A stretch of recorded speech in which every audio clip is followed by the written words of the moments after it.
welcome to the podcast of the Composition and Music Theory Department of the Karol Szymanowski Music Academy in Katowice. Welcome everyone watching and being here for this discussion. Let me just briefly describe the situation. We are in the middle of the cycle of seminars with our wonderful guest from Barcelona, Professor Joan Grimalt, and with our friends Małgorzata Grajter from the Music Academy in Łódź, Marcin Čurda from the University in Ostrava, my colleague, composer from this academy, Alek Nowak, and myself, Marcin Trzęsiok. So this is a great time for us, for our community at the academy, and it would be really pity if we don't use this opportunity and not having this dialogue. So we have decided to meet here and to discuss the topics which are so refreshing, so interesting, because what Joan is bringing to us is the new way of approaching music, which is being developed since like 3 decades or 4 decades. And this is the way of seeing music as meaningful and something which needs interpretation to bring this meaning into relief. So what is, John, let's start with you and then we can just openly discuss it. What is the musical meaning? What is the meaning in music? How music can be meaningful? Let's start with this general question. That's a tough one. It's a big one. Yeah. Well, the first thing that comes to mind is that in hermeneutics, we don't usually speak about meaning or signification, but about interpretation, as you were saying, which shifts a little bit the agency from the music to the interpreter. We interpret the music. The music doesn't need to do anything. We attribute the music some meaning or some expression or some character. And that's the way we interpret it and we make sense of it. Do you guys agree? Yes, definitely. Well, obviously the question is, how can music mean anything if it doesn't have words? So in language we have words that signify chair and table. What does the music have to do that job for us?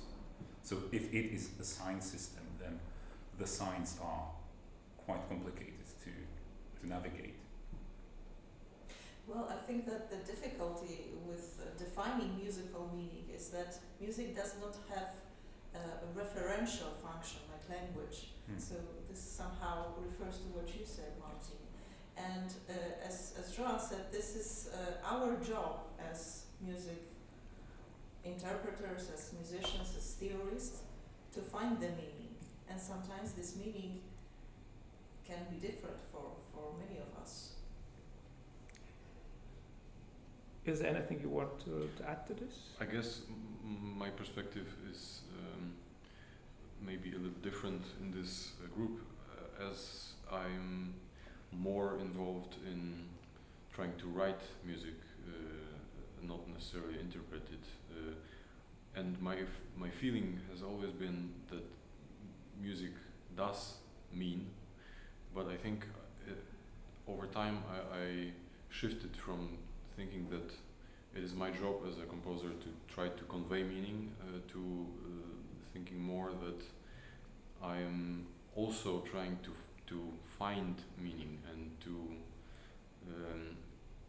in a way interpret, not necessarily interpret my music, but interpret something in the world through music. So my big fascination and one of many questions that I would have is the ways in which music can relate and can be, if not referential, but relevant to the reality, not as a comment on it necessarily, but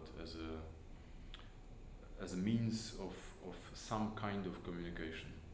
I think it is language, although not semantic language, of course. I think there's very important context to it that we should articulate. We are all educated in a system where the analysis of music were meant to be a formalistic analysis, quite abstract. We have learned how to analyze harmonical progression, how to describe them technically.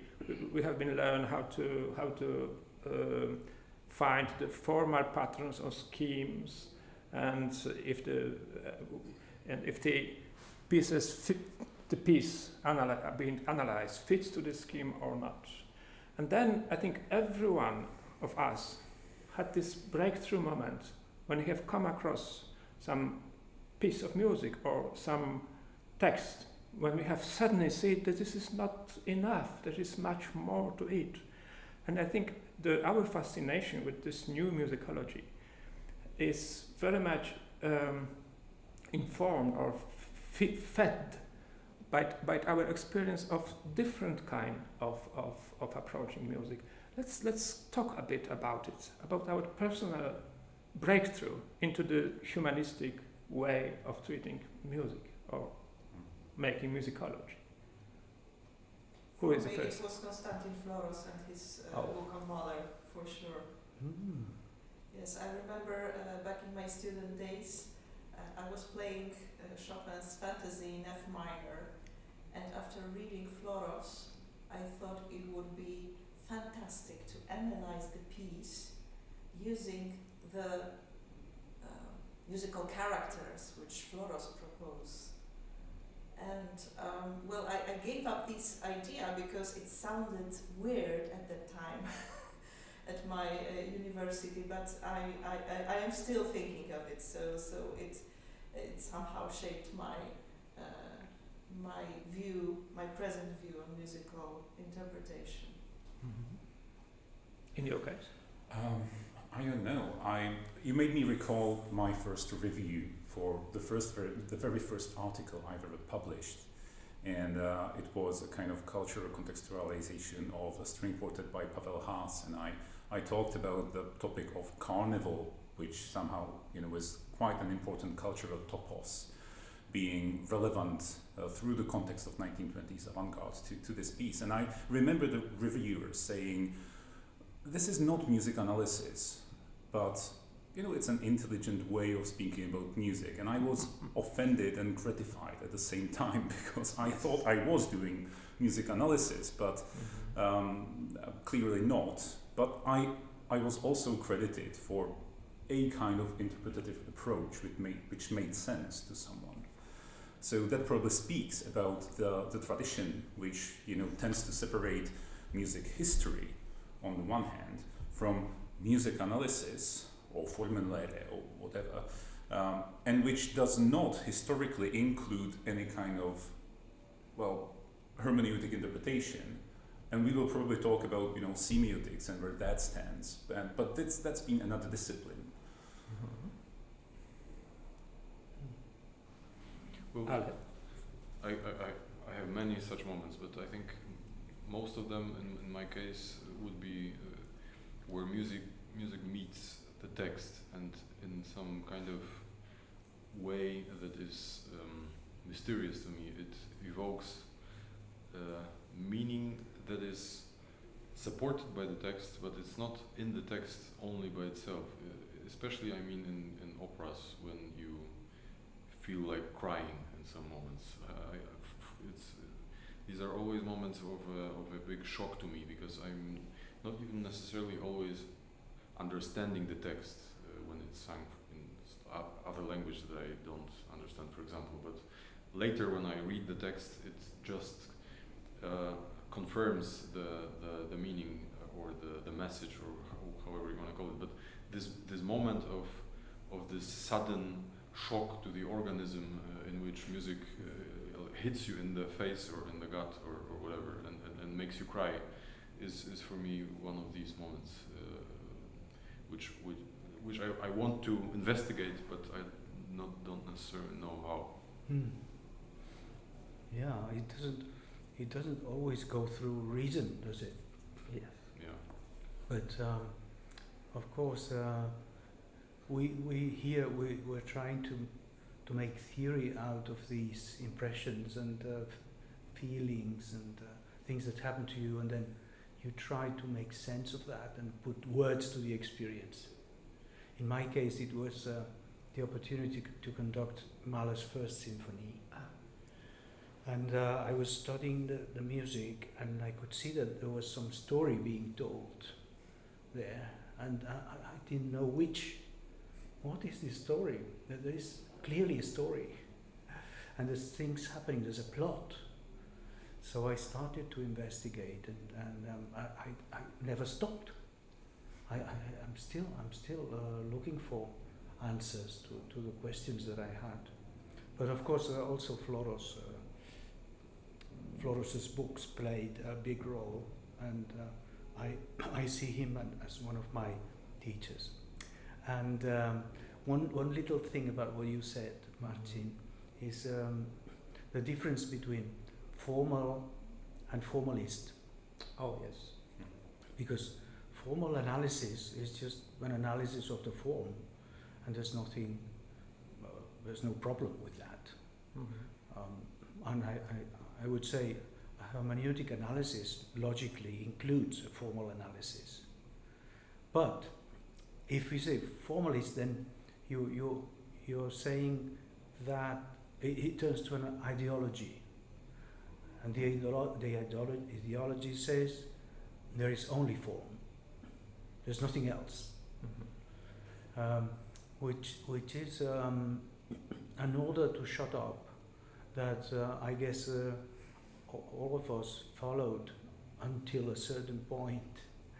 And then up to a certain point, we just didn't follow the order anymore to shut up, and decided that there were things to say, even if we knew that we would never explain the musical piece completely. We would never find the mystery of what hits you in the gut or in the face. But still, it was worth trying to, making the effort to put words to this experience and, studying about it.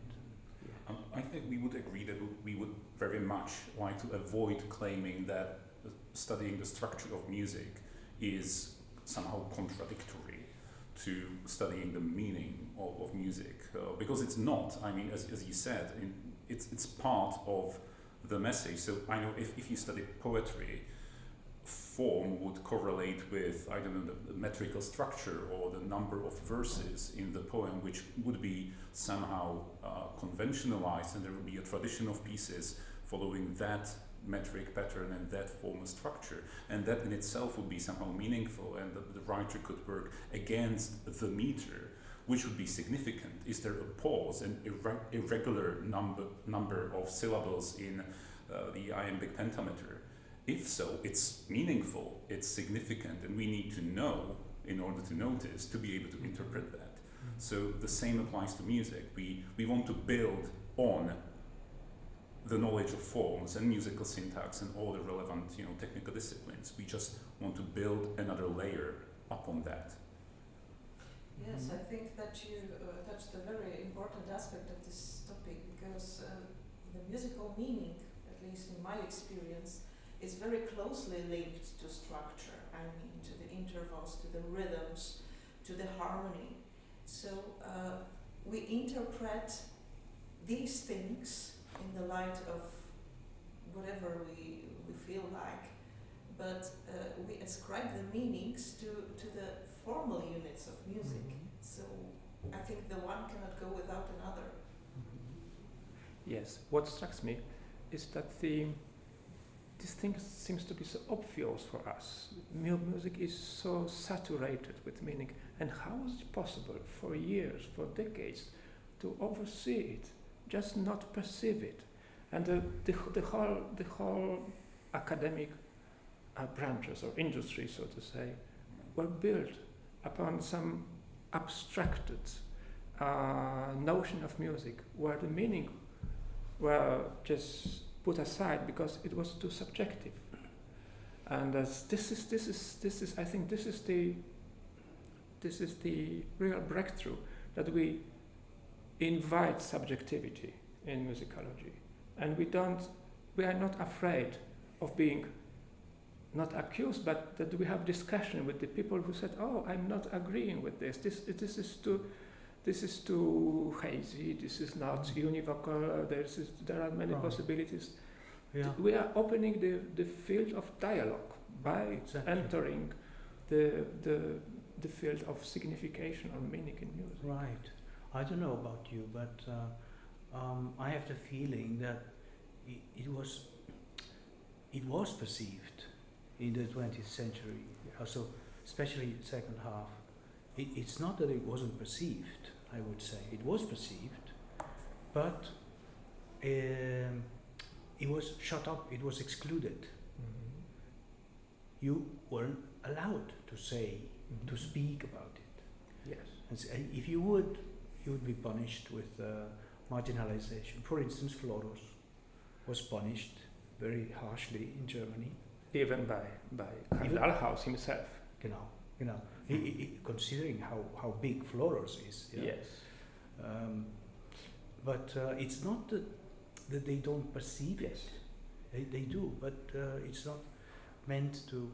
And now the big difference is, as you were saying, the big difference is that the moment you open the mic and allow yourself and others to speak up about their musical experience, it turns to a dialogue inevitably. Yes. Because we change each other's views, listening to each other. And this is interesting. Nobody is interested in just claiming and preaching and without having contact with the audience. I think the feedback is very fruitful, even for the people who make some claims. They consider it open-ended. I have another example besides Floros is Joseph Kerman, who wrote a fantastic book about the Beethoven string quartets in the 60s, and it was very heavily criticized by the Academy. But Stravinsky said it is one of the best books about music ever written. And he was always referring to it in his late age, when he was not composing anymore, but he was very much interested in late Beethoven with Kerman as a guide. This is very interesting. Yeah, and point. William Kinderman with Beethoven also. Yeah. Right. There were so many obstacles to studying meaning in music because, well, first, musicology developed from history, so the methodological toolkit was not fit for purpose. Yes. Then, much later on in the 20th century, you had the rise of modernism, and maybe composers like Schoenberg, who tended to focus a lot on the compositional structure, the reinventing the musical language, claiming that the old language is dead and irrelevant, composing with series like dodecaphony, that you have numbers to crunch, right? Yes. So that's quite attractive.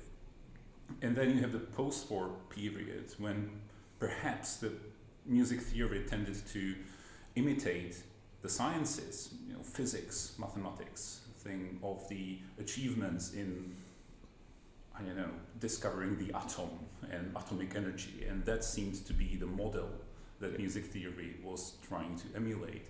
So, that made people focus a lot on this. And you have some real historical, socio-political limits on interpretation, speaking in most of us, well, not Joan, but from countries that do have a history of totalitarianism in the second half of the 20th century. And we don't? Well, sorry, I was thinking about post-war communism. Obviously you do, but in a different context and somewhat different time. So, that was a limit to what scholars could do. And lastly, there's just the tools. Because for me, it was important to actually, during the late stage of my studies, that I actually discovered methodological tools to answer the questions that I would like to have. I didn't know about the theory of virtual agency. I didn't know about musical topics. I didn't know about virtual agency. Well, other tools that help us discuss the ideas, and they were just not there. Yes. Ironically, Schoenberg, whom you have mentioned, there are plenty of books and works on Schoenberg nowadays showing him as a rhetorical composer, using many musical topoi, and so this is kind of misrepresenting of Schoenberg after Second World War. And it brings us, I think, to one of the main topics, because Joan is really one of the outstanding representative of the so-called topic theory, although he claims that there is no topic theory. There can ever be any topic theory. Could you please, Joan, introduce our viewers? What is topic theory, or why are you so reluctant to this? Yeah, well, musical topoi. We started this dialogue with you, both of you, making reference to using the metaphor of language for music, and you also said music as language, and it occurs to me that a musical topos is the closest music gets to building words, doesn't it? Because if you have a reference to a waltz or to a march or to a military call or to a horse gallop, all these musical commonplaces, it's what comes closest to a word, where you have on one hand you have a sound, and on the other hand you have reference to something. The word evokes something, represents something that is not there, but the word evokes it. So I suppose a musical topos would be an analogy to a word in a way. And the trouble is, whenever somebody tries to make a theory out of this, there are many epistemological issues. It's terribly difficult to make a theory out of this practice, because it's a practice. And more specifically, it's a hermeneutical practice, which means that it's chaotic, it's unpredictable, it's creative. It's a way to listen to music. So why do we want to? Of course, there's an urge to make theory out of everything. If you're a theoretician, you want to make a theory out of everything. But there's a resistance in the material. The material doesn't want to become a theory, so it seems. Mm-hmm. And when we do this, then there's always somebody saying, this is weak. As a theory, this is weak. And they are right. It is weak. Okay. Why don't we call it topical analysis, which is a practice, and you can't go wrong. I mean, you could say, I'm not convinced by the topos that you categorize here. I would suggest this other topos. Okay, maybe you are convinced by my suggestion, maybe you're not, but there's nothing wrong with that. But making a theory out of it, I'm sorry, but I don't quite follow here. Your claim is that instead of making theory, we can just classify and just make an order out of this house, or not order, but trying to achieve some kind of clear thinking about it. Yes, as you did in your mapping musical signification. Yeah. Yes, and also in my last book, I attempted another new classification. Yes. I would like to ask Alek, because you have to leave us very soon. What does it mean for you as a composer? All this theory and the lectures you were attending. Well, it's very exciting, I can say, I think, because it gives one of maybe many, but one of some, I feel, important keys that makes it possible to somehow get to this mysterious meaning. And I won't say theory, but the idea of a topos, which, as far as I understand it, is it is in itself an idea of what it relates to in the experience of a living person. That it describes the music in terms of it being somehow related to the reality. And I think it's first of all, it's to me obvious in many ways, and always has been, that music does relate to reality. Whatever, like Stravinsky, who had a period of denying the relationship, his music does speak. It means it conveys different kinds of, I don't know, states of mind or of emotion. So I think it's impossible to deny that it does have some kind of influence on the way you feel and think. So the topic as an idea is a very powerful way of trying to grasp it, I think. And I'm not entirely convinced always about the content.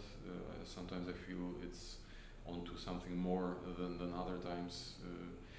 One of my main let's say concerns is how much of it is just wishful thinking or you know, a thing that is imposed on the music by the interpreter, and how much of it was the intention.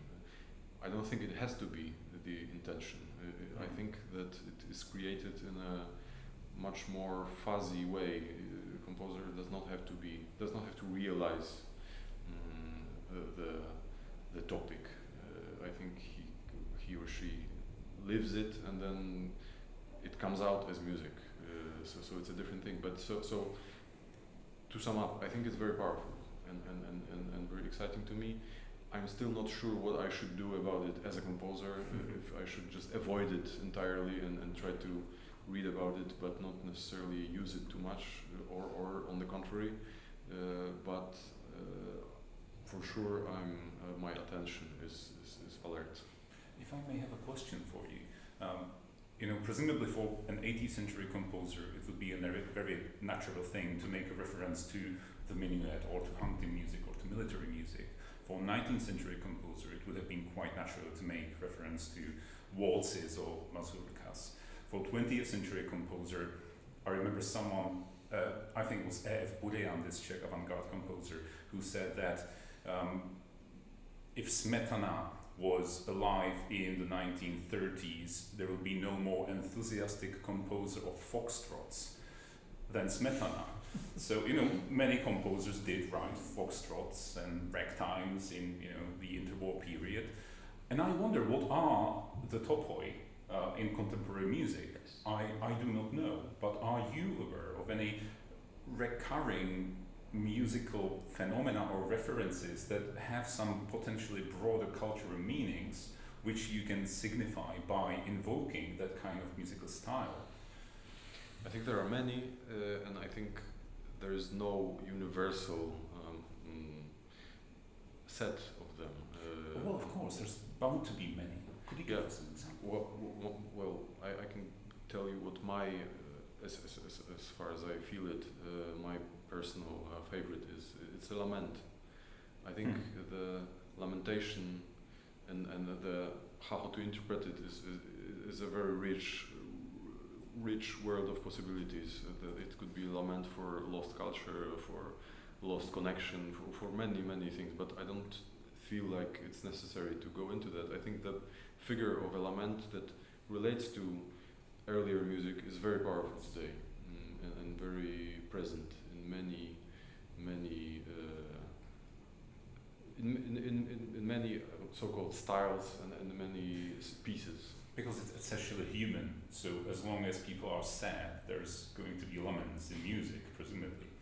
Well, I think it's deeper. I think it's always the human condition is connected to the feeling of loss and of being, you know, thrown into something that is basically unknown and unpredictable. So, but maybe especially nowadays, it's felt very deeply. But to me, music today is full of lamentation, even if not on the very surface. Yeah, I feel that there is also the cultural and geographical aspect of those musical references. We usually talk about, let's call it Western musical culture, but we maybe are not familiar with indigenous music of the Indians, of the Asian people, Africa, which would also be very interesting. And I think that we can include also these kind of phenomena as topics. Absolutely. This is what I was thinking about in the first place, because we are open for the Gagaku topic. There is a whole topos of Gagaku music, the whole topos of African music. Not only Steve Reich, which is the most obvious example, but there is a lot of composers referring to other cultures, which are well established and which are quoted in a very specific way, and this is making topos. I mean, also, I don't know what is the right English word, what we call sonoris in music. Ligeti and Penderecki early, Klangflächenmusik, field sounds music. It was sparked by the experience of the electronic music, and they wanted to transport it into the orchestra. And this is typically topos. I don't know if this is possible, at least, to think about it in this way. I think also the material world itself is very topified nowadays. If you Boulez was one of these problematic figures of 20th century who tried to impose some ideas as far as the lack of meaning or lack of emotional meaning or whatever. But he expressed many of the ideas of music being the analogous to material reality, to chemical qualities of matter. And yes. I think it's an important topic of today in general too. It starts with ionization. Yeah. And maybe before that, there would be topos of machinery in the 20th century. So, yeah. There's another isotopy that hasn't been described to my knowledge, but it's very typical of new music. When I say isotopy, I mean a collection of signs that has many different appearances but shares a common semantic ground, and it would be the generation of music. You have a little cell, and it develops and it grows to something, and it starts very little and it becomes bigger, whether it's in intensity or in rhythm or whatever it is. It develops itself like some organic being out of this comes very often in new music whenever I have the opportunity to listen to new things, and I don't see that in classical repertoire. This is very interesting, because the idea of the organic music is typical German music theory of the 19th century you are so much opposed to. This is very interesting. No. I'm opposed to the ideology of organicism, but not to organic growth. Organic growth belongs to the world. You can't be opposed to that. I have objections against organicism as an ideology. In analysis. Particularly in analysis. But you still perceive the consistence of the Fifth Symphony. That's this little cell. Starts growing over the arch of the whole form. And I think it is still important. Yeah. And absolutely. Yes. I think the problem is the idea of searching for the unity of the work. This is what I have a problem with, because I think it shuts the way to perceiving its diversity and its differences and its craziness. If you remember working the workshop with a Beethoven quartet this morning, we were perceiving irregularities all the time, things that are not normal and that should be perceived as a shock to the listener, and they would tend to pass over them as classical music, as a polished surface that you go through and you don't perceive.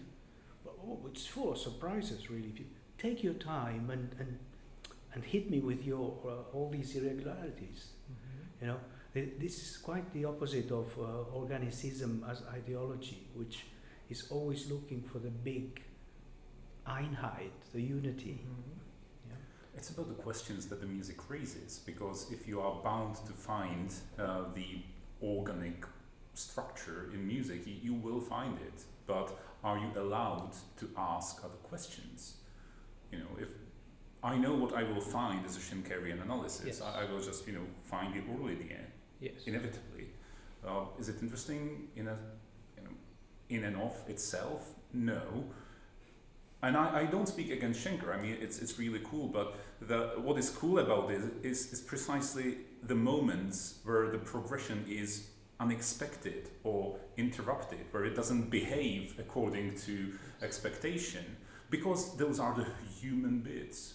You know, we are not perfect structures. The human condition is being imperfect and mortal, and slipping in your language and pausing and interrupting. Hesitating, all these are the markers of a human subjectivity behind the music. Yes, I agree, but I would add that I'm inclined to a bit defend Organicism, but I think this is some deeper sense to it. I think the musical Organicism, as developed in 19th century by Adolf Bernhard Marx and the other German big musicologists, it is based on very profound Goethe's philosophy. When you have this two notion, polarity, so this is the opposition, and Steigerung, intensification. And intensification is generated by the difference. So this is not unity. This is the kind of trying of dialectically reconcile something which is different. So Organicism includes difference and it strives towards unity, which is perhaps an open-ended goal. You can never reach it, or on the in utopian sense. I think there is something deeper to it. And having said this, I think what you have done with the string quartet could be this broader frame be considered as Organicism as well, in a deeper sense. This is my feel. I accept everything you say about this rhetoric and how it should inform the performance of the quartet, but I don't feel that we are outside of Organicism in this broader sense.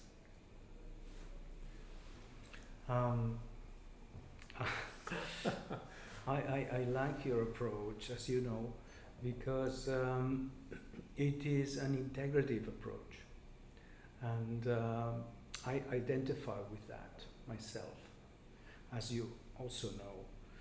So again, there's a difference between an organic thinking or an organic view on the piece and Organicism as an exclusive ideology.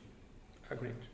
So, of course, we could still emphasize the unitary aspects of the quartet, as we were doing actually with the Brahms yesterday. Some of you were pointing, were relating different motives and saying this is derived from this. This is typically organicist thinking. Things seem to be derived from each other. Yeah. Oftentimes, the ideology pushes us too far, in my opinion, to derive things that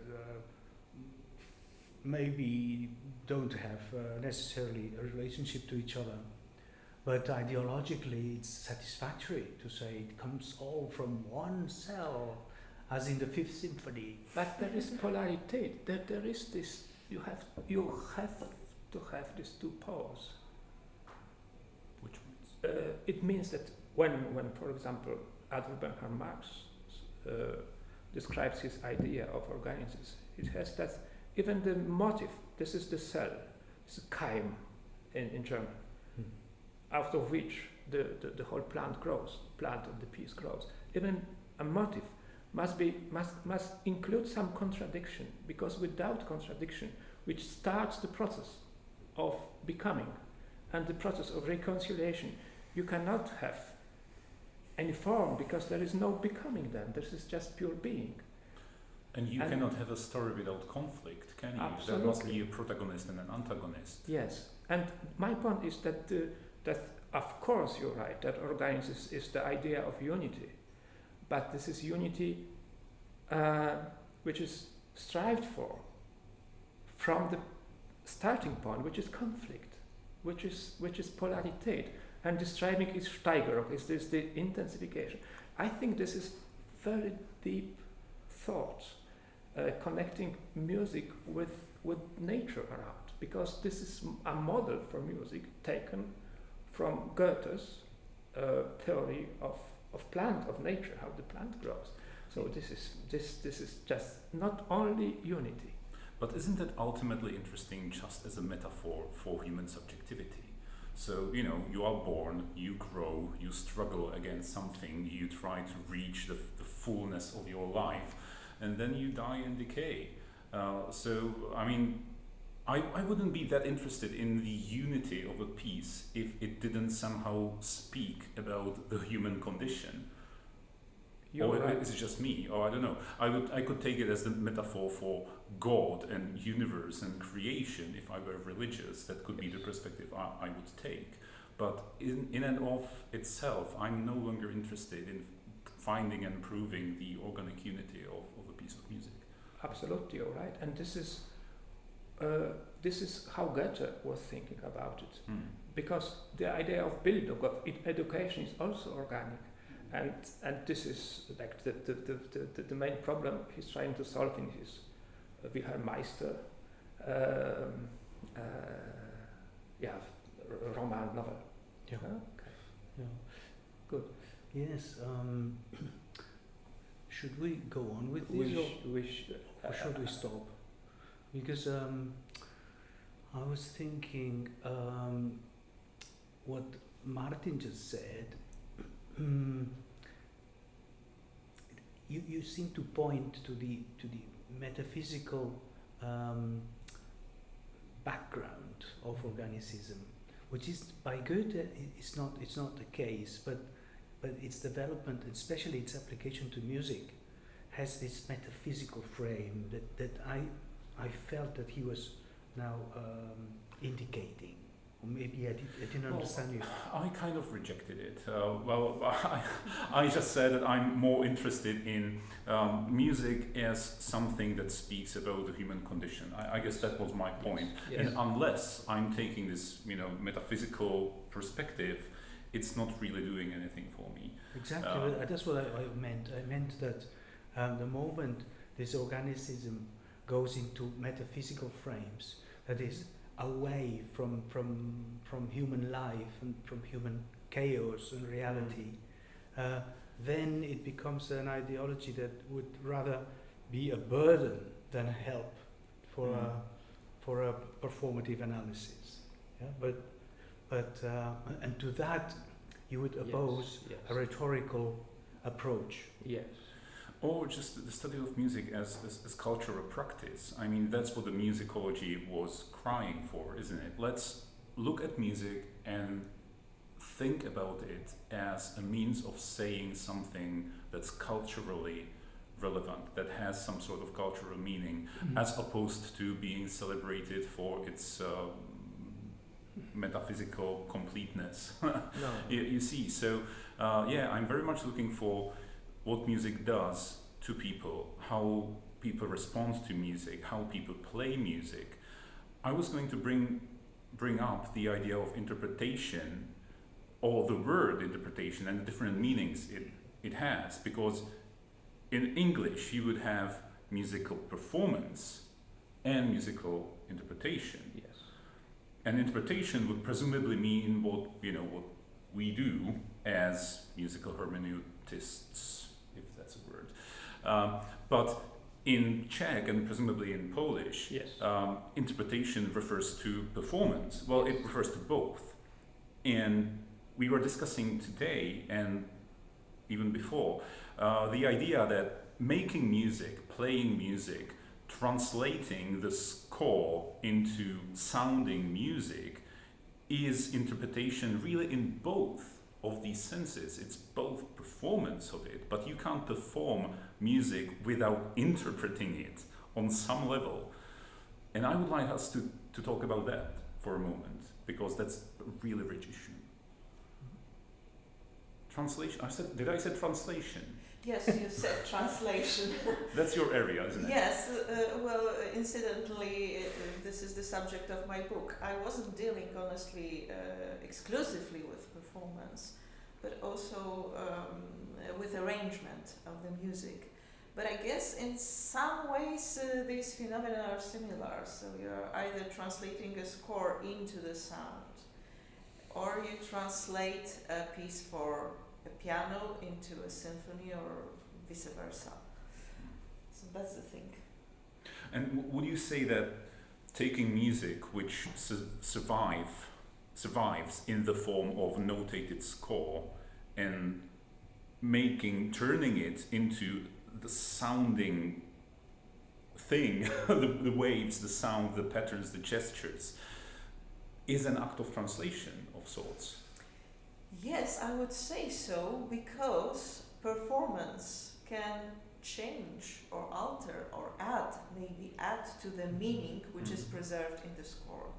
As we heard on the example of today's performance, the performance of the string quartet, the first performance was closer to the organicist ideology, as you would have said it, while after the workshop we could hear more of the rhetorical approach to the performance. And I believe that these two versions of the same work were sort of different. So performance can produce actually two variants of musical meaning, I would call it.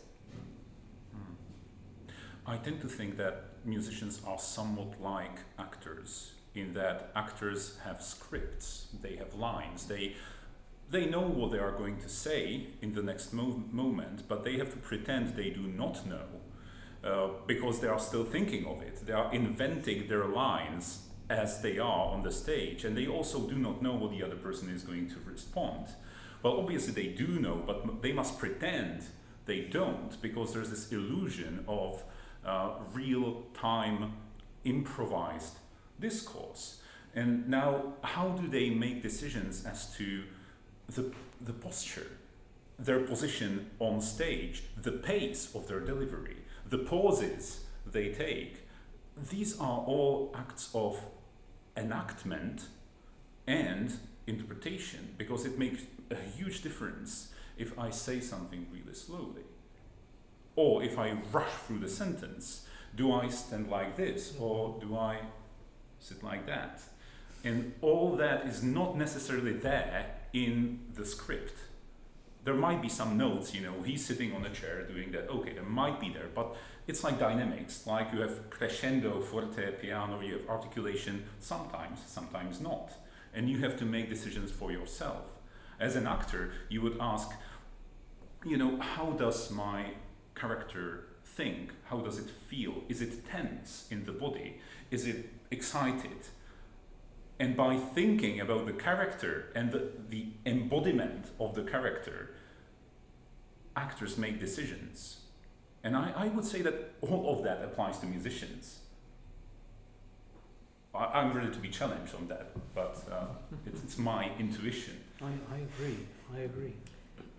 Yes, I feel that especially in the present days where we have a lot of multimedia around us, such as this podcast, for example, musicians are even forced to take care more about their gestures, about how they behave, and this also creates somehow some new stratus or layer of meaning. Yes, on the other hand, we are in the culture in which we very often hear music as recording, only audio. Mm-hmm. And this gestural aspect is totally absent there. And we are very much accustomed to it. It depends on the situation. Yes, this is a forced absolutization of music, forced by the technical means, which is an impoverishment of the actual musical performance. This is clear. So it's the disembodiment of embodied music. Yes. Because there must have been a person who, took the violin and the bow and made the gesture, a sounding gesture, but then you don't see the gesture, you can only hear it. But at the same time, can you hear movement? Can you hear gestures? Can you hear the gesture being gentle or visceral? Well, you can, I believe. So are we imagining bodies in movement as listeners, even though we can't see the moving body? I don't. I would argue on some level we do. I think this is what I've been calling the tone of the discourse. Okay. This is the subject of my next talk tomorrow. Oh, okay. But back to what you were saying about pretending as an actor that you don't have your text memorized and you're just saying it, but you're reacting to each other's lines. This, I don't know if you were hearing it at the rehearsal this morning, but this is one of the instructions that I said more often. Yes. Don't make as if you were reading a score. Play as if you were deciding right now what to do. And you wouldn't know. When you play this bar, you don't know what comes next. You decide here, live. Yes. Oh, I'm going to repeat this. Oh, I'm going to make this rhetorical figure of rectification and so on. Totally, yeah. I was actually inspired to say that by your workshop. I see. Yeah. Because that's when the music comes to life. That's when you feel that you are actually hearing a human-like persona speaking, improvising, hesitating, being interrupted, being in dialogue with someone. That's the essence of chamber music, is it not? The idea of chamber music as the ultimate kind of musical conversation. Yes. That was there in the 18th century, the 19th century. Yes. Goethe again. Among other people, yes. I think before we close, we can round off this discussion with the last question, which is, I think, very important. How to teach people musical meaning, how to introduce them to this fascinating topic. What is your idea? Let's start perhaps with you, Gosia. Well, I don't have any answer to this question at the moment. Well, I'm improvising, I would say. So I'm learning myself the new, let's say, theories about musical meaning, the new findings, the new books of the colleagues. I internalize this. I bring up my my own ideas, and I try to incorporate some aspects even to the formal analysis, because unfortunately I teach a course which is called the analysis of a musical form, and I find it terrible because it lacks this aspect of meaning. So well, I'm trying to slowly change it by introducing even tiny elements of the musical meaning into that. Mm-hmm. But I would say that what we should do is maybe, apart from score reading, which is necessary for us, for professional musicians, to relearn and also to teach our students to listen to music as if we were music lovers, and to experience it as human beings, not necessarily professionals, because this brings quite a lot of insights. This is what I would say for now. Yeah, it's pretty much similar with me. I've been trying to smuggle elements of, rhetorical analysis and topic theory into the curriculum, and I'm fairly lucky in that I'm not that constrained by curricula that would be imposed on me. I created my own, but at that time I didn't know that much topic theory, so I still teach sonata form, and I do both of the things that you mentioned. One, I tend to say to students, well, look, okay, this is the first subject, there's the cadence, there's the transition, this is the modulation, there's the second subject, blah blah blah. I do all that, but I ask them, do you know what kind of dance this is, the first theme?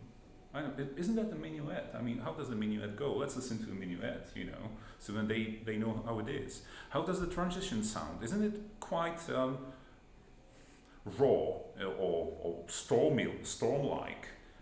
And I say, well, that's because it's a tempesta. Look, like all these runs, these sforzandos, these diminished seventh chords. I mean, isn't it striking? Doesn't it sound to you like a storm on the theatrical stage? And they're like, well, now that you say that.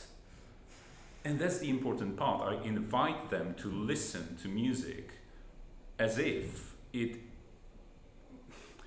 has some meaning, So I invite them to listen to music in a particular way, and I also invite them to listen to the succession of those events as if that were a meaningful dramaturgical trajectory, as Joan would call it. So I'm building on those technical things and introducing all those other things that we've been talking about. Yes, incidentally, I was reminded of an experience, I think a few years ago. There was a blind student, visually impaired student at our academy, and she wrote to me, because I was teaching analysis, obviously, she wrote to me if I could help her with the analysis because she couldn't read the score. And I remember we divided the piece into fragments, and I asked her to describe the character of the fragments, the characteristic intervals, the expression, and this actually helped her understand the form. So I feel that the complementary, incorporating of both form and meaning, I think it's the solution. The other experience that I have, and which I try to implement, is to allow students to listen to a piece and to take notes.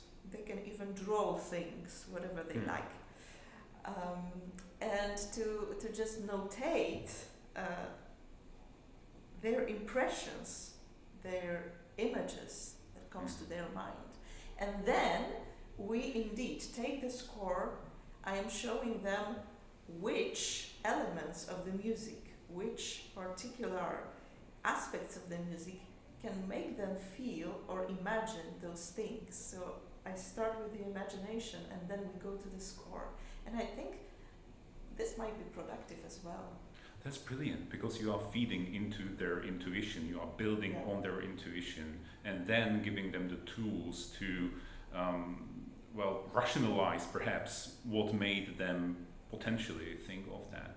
Which is, why you are opposed to topic theory. If you started with the theory, you would kill their interest. But if you start with the music and the intuition, and then reflect that, you build the theory on the practice. Yes, as you have done during the workshop. You have started with the music, and then in the middle, you have shown the chart with the form and with the topoi connected to the different segments. Right. Is this one of your approaches how to learn musical signification? Right. How about you, Marcin? Me. I have no simple an answer to this. Are you also a smuggler, like the three of us? We're all smugglers. No, actually, I see this. These two fields signification for us organic unity, so to say. So I think the people, I think that in order to understand music, you have to know how to discern this into segments. You have to know the logic of the closure of the cadences, and then on the top of it, there is a lot of rhetoric, and this is organically connected because you have a cadence. It means that some kind of some chapter of musical narrative is closed, and then comes the next one. So I'm trying to do it. We have here in Academy my colleague Wojtek Stępień, who is doing the topic theory on a regular basis in his course of modern analytic methods. So I do not have to do it, but it is so important to have it that I include it even in different lectures. I think we should not compartmentalize this. Yeah, Compartmentalize. absolutely. This is not a special narrow field. It is an overarching field which connects us to every aspect of music. Yeah. Even if our subject is called formal analysis, we interpret the name of your subject and see the formalist ideology behind this tag that you got on your subject, and we just we keep the formal, we take the ist away, and we smuggle hermeneutics into it. It's what we all have done. Very, very few of us are so lucky as Wojtek, having just the task to do this. Mostly, I have this analysis workshop, and when a colleague of mine takes over because I'm not there, they do only form analysis, and they say, well, it does have a relationship to performance, and the performer says, oh yeah, which one? And they have to recur to metaphysical categories to explain, because of course it's not so clear that all this unity, it does affect the way you play, but I wonder if it's a positive effect. That's another question. I would end with one more thing, and that is that I find it really useful to expose students to a lot of music examples, just to show them the repertoire. I mean, once you've heard enough pieces that use the hunting topos, and once you've seen it used in association with texts that that legitimize that, once you've heard that, you can't unhear that. So if they hear the next Haydn symphony, they are likely to hear the hunting fifths because they've heard so many of them. So it's actually this cultural knowledge, that knowledge of the musical culture that we are supposedly inheriting, that we have inherited, the students have inherited, but they are not necessarily familiar with it. And I think that this is maybe the best kind of music history that you can teach, to teach not the names and the dates and the works, but to have them listen to the music and identify those topoi that have such a long tradition within the Western culture, and they were clearly so significant, and still are. We just have to be able to identify them and remind ourselves that that's something that's a cultural unit, that's culturally significant. Yes, this is a good way to close the discussion. Actually, we are all your pupils or students, because your books are so significant in this field. We are so grateful for you, for your work. I think you will spread, as it's so clear, and it's fantastic to have you here. And thank you, all of you, for coming for this discussion. Thank you. Thank you so much. Thank you for listening to another episode of Szymanowski Radio. Please give us a like and subscribe to our channel if you are interested in similar talks about music. Please contact us for all questions and other feedback through our mail podcast@am.katowice.pl or through our Instagram account Szymanowski Radio. Stay tuned!